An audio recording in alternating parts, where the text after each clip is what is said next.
जेके news point में आपका स्वागत है। मैं हूं स्नेहल अरोड़ा। पिछले 24 घंटे की बात करें तो पिछले 24 घंटे में हिंदुस्तान का आंकड़ा सबसे पीक पे गया है। सबसे ज़्यादा आंकड़ा है जो पिछले 24 घंटे में हम सबको देखने को मिले हैं। 5000 से ज़्यादा कोरोना वायरस के केसेस इंडिया में रिकॉर्ड किए गए हैं। ये अभी तक का सबसे बड़ा राइज़ है केसेस में जब से लॉकडाउन शुरू हुआ है। और इस स्पाइक के साथ मैं आपको बताना चाहूँगा कुछ ही समय के बाद इंडिया में 1 लाख से ज़्यादा केसेस हो जाएंगे। अभी 95,000 से ज़्यादा केसेस 95,000 से ज़्यादा कोरोना वायरस के केसेस इंडिया में हो चुके हैं। और जिस तरह से हम ये राइज़ देखने को हमें मिल रहा है, साथ ही साथ अब स्टेट्स को भी लॉकडाउन 4.0 में रिस्ट्रिक्शंस को ईज़ करने के लिए बोल दिया गया है। मिनिस्ट्री ऑफ होम अफेयर्स ने कुछ नई गाइडलाइंस इशू की है, लेकिन अभी भी जो कंट्रोल है वो पूरी तरह राज्यों के पास रहेगा। हर स्टेट्स की अलग अलग गाइडलाइंस होगी और हर स्टेट को ये डिसाइड करने का पूरा मौका दिया जाएगा कि कौन सा जोन ग्रीन, रेड और ऑरेंज में फॉल करता है। साथ ही साथ 2 तरह के और जोन जो हैं जो कि इसमें शामिल किए जाएंगे, एक कंटामिनेटेड जोन और एक बफर जोन। कंटामिनेटेड जोन्स में मैं आपको बताना चाहूँगा ये जोन्स जो हैं ये कम्प्लीटली लॉकडाउन की तरह ही रहेंगे। सिर्फ एसेंशियल सर्विसेज की ही सप्लाई होगी इन जोन्स में और किसी भी तरह की कोई भी रिस्ट्रिक्शंस को यहाँ पे ईज़ नहीं किया जाएगा। मैं आपको बताना चाहूँगा जम्मू कश्मीर एडमिनिस्ट्रेशन ने अभी 2 दिन के लिए लॉकडाउन को एक्सटेंड किया है और 2 दिन बाद यानी 19 मई को कुछ नई गाइडलाइंस दी जाएंगी और हम सबको पता चल जाएगी क्या क्या चीज़ें हैं जिनमें रिस्ट्रिक्शंस को ईज़ किया जाएगा। फ़िलहाल आप लोग देख सकते हैं लोग अब अपने घरों से बाहर आ रहे हैं। जो नॉर्मल लाइफ है वो कहीं ना कहीं वापस पटरी पे आ रही है, लेकिन हमें ये नहीं भूलना कि जो केसेस हैं उनका राइज़ किस तरह बढ़ रहा है। 5000 केसेस एक सिंगल डे में रिकॉर्ड किए गए हैं। अभी तक का सबसे बड़ा जंप है ये इंडिया के केसेस में। और इसके साथ साथ जिस तरह से लॉकडाउन को ईज़ किया जा रहा है ये एक बड़ी चिंता की बात है और एक चैलेंज रहेगा सरकार के सामने। सबसे पहले तो कुछ गाइडलाइंस इशू की गई हैं जिसमें बताया जा रहा है कि प्राइवेट व्हीकल्स और बसेस के लिए भी टैक्सी ड्राइवर्स और ऑटो रिक्शाज को भी काम करने का मौका दिया जाएगा। लेकिन ये पूरी तरह जोन्स पे निर्भर होता है, ये पूरी तरह स्टेट्स पे निर्भर होगा कि कौन कौन सी स्टेट परमिशन देती है। जैसे मैं आपको बताना चाहूँगा कर्नाटका में इंटरस्टेट मूवमेंट को अलो कर दिया गया है, बसेस को स्टार्ट कर दिया गया है, पार्क्स को खोल दिया गया है, सैलून्स और बार्बर शॉप्स को भी खोल दिया गया है। तो हर स्टेट को डिसाइड करना है कि किस तरह इस लॉकडाउन से की रिस्ट्रिक्शन जो है उन्हें ईज़ किया जाएगा। जम्मू कश्मीर में मैंने आपको जैसे बताया कि 19 मई को कुछ नई गाइडलाइंस आएंगी, उसके बाद ही पता चलेगा कि क्या कुछ नया देखने को मिल सकता है लॉकडाउन 4.0 में। फ़िलहाल के लिए स्कूल, कॉलेजेस और जो बेसिक गाइडलाइंस हैं उनके मुताबिक यही बताया जा रहा है कि स्कूल, कॉलेजेस, यूनिवर्सिटीज़ बंद रहेंगी। बार, स्विमिंग पूल, क्लब्स, मॉल्स इन सबको भी बंद रखा जाएगा। रेस्टोरेंट्स को शायद ओपन किया जाएगा, लेकिन वो भी जोन के मुताबिक डिसाइड किया जाएगा।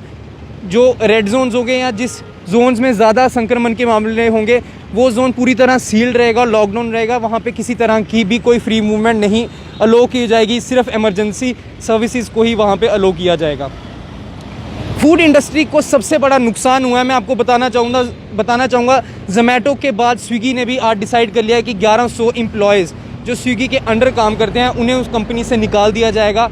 जैसा कि कंपनी के सीईओ ने कहा है कि जब से लॉकडाउन शुरू हुआ है जोमेटो, स्विगी 2 सबसे बड़ी ऑनलाइन फूड की कंपनियां हमारे इंडिया में ये बुरी तरह हिट हुई हैं, क्योंकि रेस्टोरेंट जो है वो लगातार बंद है और फूड बिज़नेस जो है वो टोटली शट डाउन है। इसी के चलते आज स्विगी भी 1100 एम्प्लॉयज़ को बाहर निकालेगा। साथ ही साथ मैं आपको बताना चाहूँगा बार्बर और सैलून शॉप्स को भी शायद इजाज़त दी जाएगी। काफ़ी स्टेट्स में खोल दिए गए हैं और एक जो बेसिक रूल था 7 PM to 7 AM पे कोई मूवमेंट नहीं होगी, पूरी तरह कर्फ्यू रहेगा, वो हर स्टेट में लागू किया जाएगा। ये कुछ बेसिक गाइडलाइंस हैं।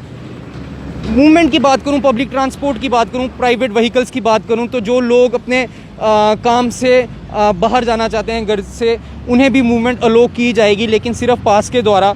और जैसा कि हम सब जानते हैं कि मास्क, सैनिटाइज़र और सोशल डिस्टेंसिंग ऐसे 3 ये चीज़ें हैं जिन्हें पूरी तरह फॉलो करना है और इन पे फ़ाइन भी हो सकता है अगर आप सैनिटाइज़र्स और मास्क को नहीं यूज़ करते।